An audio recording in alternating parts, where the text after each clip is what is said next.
I was ashamed to admit it, but I never managed to get a proper confession from her or confront her emotionally the way I probably should have. I simply realized that she was no longer worthy of me. She destroyed everything we had in our plans, our future, our dream of a family and a home. All of it was gone. There was no going back, and I no longer owed her anything. I didn't have a clear plan, I didn't talk to lawyers, and I didn't think through any strategy. I just wanted to figure myself out and pull myself out of that state. To my surprise, I actually liked living in the trailer. The mountain air turned out to be exactly what I needed. Within a week, I started running again, and that feeling of movement brought me back to life. I didn't reply to a single message from Katie while she was away. There was nothing to reply to anyway, just meaningless updates like we landed, having dinner with the team, and similar things. The day she returned, my phone practically exploded with calls and messages. She wouldn't stop texting. The next day, even her mother tried to reach out to me. I only have my father left in my family, and we're not close, so she didn't contact him. After a few tearful voice messages, I stopped listening altogether. In the rest, she kept saying that we needed to talk, that I misunderstood everything, and that there was no affair. After a week of my silence, she finally wrote that she was sorry things had gone this far and admitted that she'd had an affair with a coworker, but claimed it meant nothing. She said she got too caught up in work, that I was often away, and that she had simply made a mistake. That word mistake was the confession I had been waiting for. And for some reason, it made me hate her even more. Mistakes don't last for months. This was no longer the woman I wanted to build a future with. Her pleas for me to come back and try to fix everything quickly became pathetic. After a couple of weeks, she stopped bothering me. I still didn't respond because I didn't want her to know where I was living or to invade my new life. I didn't want her to destroy the small corner of peace I had built for myself. At some point, she started sending angry messages, accusing me of being a coward and of not caring. She begged me to come home, to talk, asked where I was, and pleaded for a chance to make things right. There was a lot of pressure in those messages and very little real remorse. I simply ignored them. Eventually, I changed my phone number. First update. Katie emailed me saying she had hired a lawyer and was filing for divorce. I replied briefly that I was fine with that. This triggered a flood of emails in which she demanded a meeting and a conversation. When she realized it was useless, she wrote that if I agreed to an uncontested divorce, she would leave me alone. I agreed. A few months later, I was officially a free man. After I left our apartment, I never had to see her again. There was no closure, no goodbye, neither for her nor for me. It seemed to matter far more to her than it did to me. For a while, I would occasionally think about her.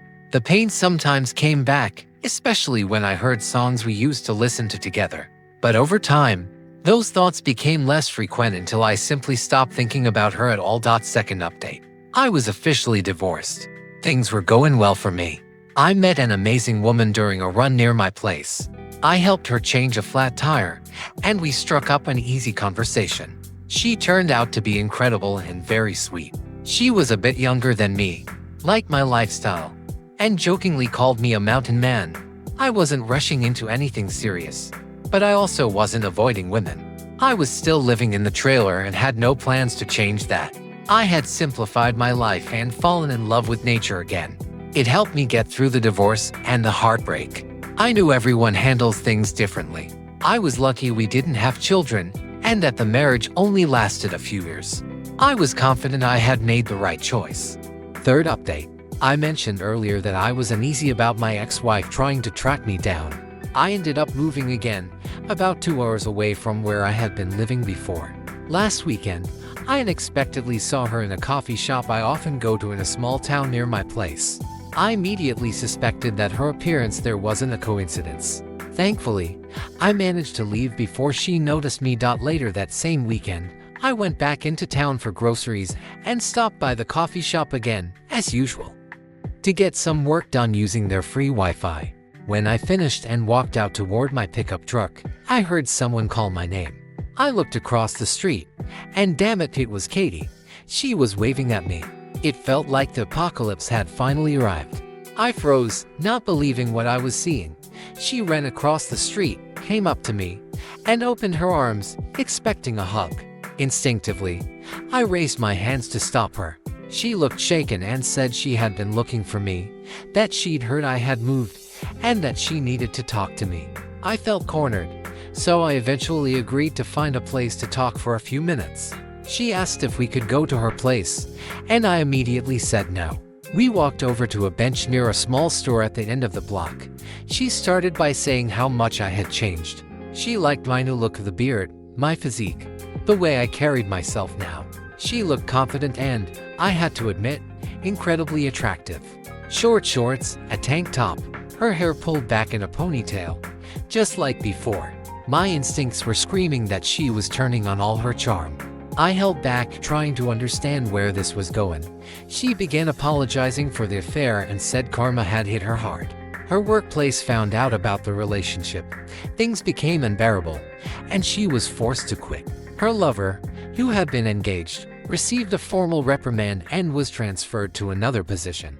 He blamed Katie for his demotion, and in response, she told his fiancé everything, which led to their breakup. She lowered her head and started crying. I just sat there, staring off into the distance, not knowing what to say. She looked up and said she never planned to start the affair. She claimed she was pulled into it by corporate politics and competition for a promotion. According to her, he manipulated her using his position, and she foolishly decided to use him as well. She said she was planning to confess everything to me, especially after I accused her of cheating. She told me she hated herself, and that the nightly drinking was her way of numbing the guilt. After I left, she felt empty and alone, like her heart had been torn apart. She cut things off with him immediately, but since I refused to respond, she had no choice but to try to find me to fix everything and start over. She knew we were divorced but believed there was still a chance for us. I listened to her, and then I finally lost it and let everything I'd been holding inside spill out. I asked her how she even dared to think she could just show up and erase everything she had done. I asked why I was supposed to forgive a destroyed marriage, betrayal, and lies. I reminded her that I had warned her if she ever cheated on me, it would be over forever.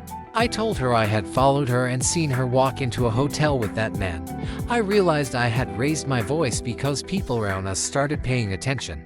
She broke down, grabbed my hand. I let her cry on my shoulder for a moment, then gently pulled away. She said she deserved all of it and asked me to at least let her take me out to dinner or just talk a little longer. She said she didn't want to leave, that it was important for her to know that everything between us was truly over.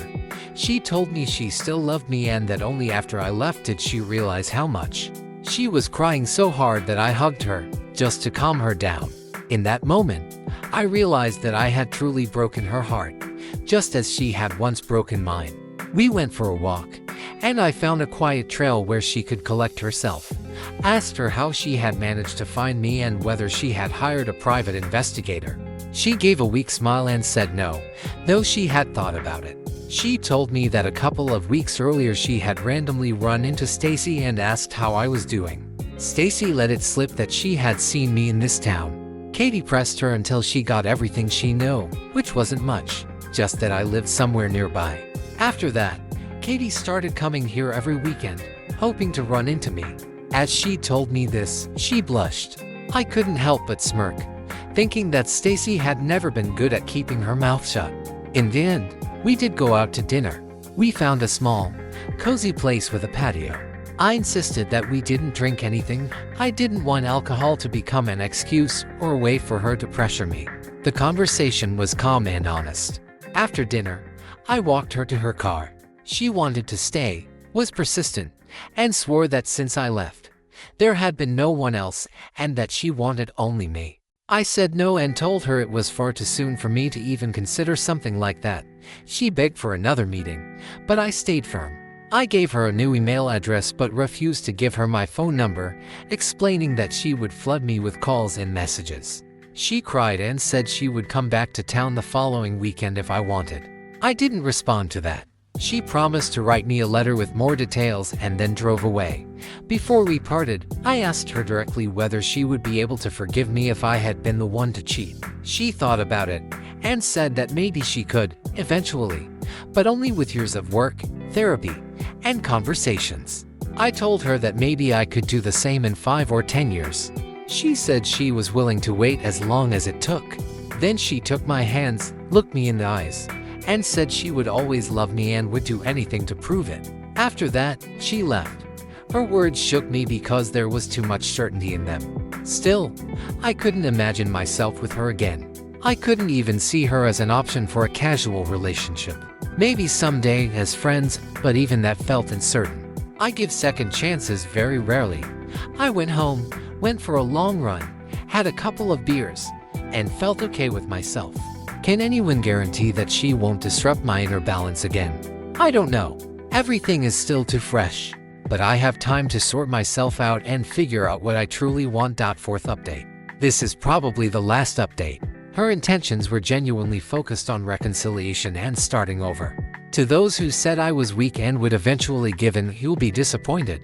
Last week, she sent me a long letter, once again confessing her love and apologizing for the affair. She wanted to come and spend the weekend with me, but I flatly refused. At this point, I'm completely satisfied with my life alone in a remote area. I don't want to complicate things. I enjoy spending time with friends and women, and in my early 30s, I see no reason to rush into changing anything. I have my own path, and I intend to follow it.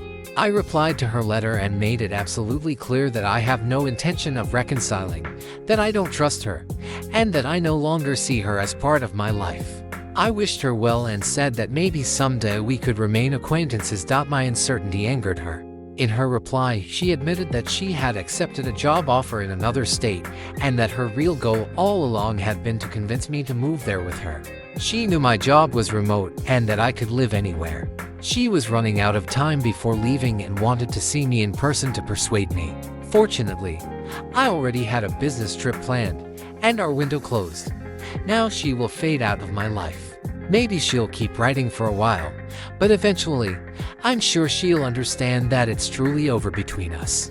And maybe she'll find someone else, and who knows, maybe she won't repeat the same story again. So live your best life. Leave the past behind and keep moving forward. Everything gets better when you work on yourself.